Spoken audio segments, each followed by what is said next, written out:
एक और बड़ी खबर इस वक्त कानपुर से सामने आ रही है। आपको बता दें, कानपुर में 2 कोरोना मरीज का इजाफा हुआ है। कोरोना से महलूक अफराद खाना को भी कोरोना हुआ है। शहर में कुल 29 केस है। एक की मौत, एक डिस्चार्ज हुआ है। कानपुर शहर के 362 मदरसा तलबा की थर्मल स्क्रीनिंग हुई है।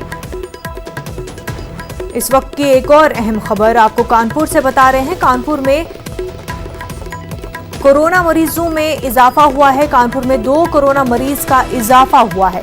कोरोना से महलूक अफराद खाना को भी कोरोना हुआ है। इस वक्त हमारे नुमाइंदे संदीप सविता हमारे साथ जुड़ चुके हैं। संदीप, कानपुर में क्या कुछ सूरत हाल?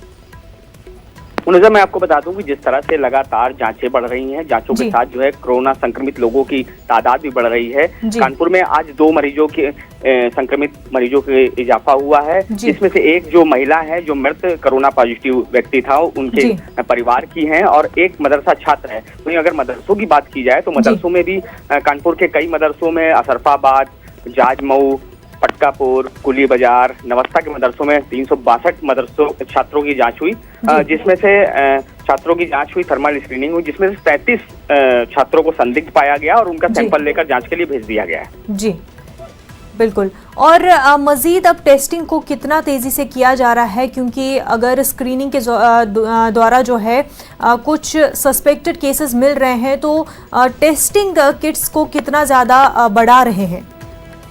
जी मुनज़्ज़म, मैं आपको बता दूं कि जिस तरह से सीएमओ का कल बयान आया था कि टेस्टिंग को बढ़ाया जाएगा, सैंपलिंग ली जाएगी। आज से एक नई शुरुआत की जा रही है कि हॉट स्पॉट एरियो के साथ साथ जो स्क्रीनिंग की जा रही है उसके साथ में सैंपल लिए जा रहे हैं। तो वहीं जो लोग डोर टू डोर सप्लाई कर रहे हैं, ठेले वाले हैं या डिलीवरी बॉय हैं, उनके भी सैंपल लिए जाएंगे और उनकी भी जाँच की जाएगी। इस तरह से जो जाँच का दायरा वो बढ़ाया जाएगा। जी बिल्कुल। संदीप, बेहद शुक्रिया आपका तमाम तफसीलात के लिए।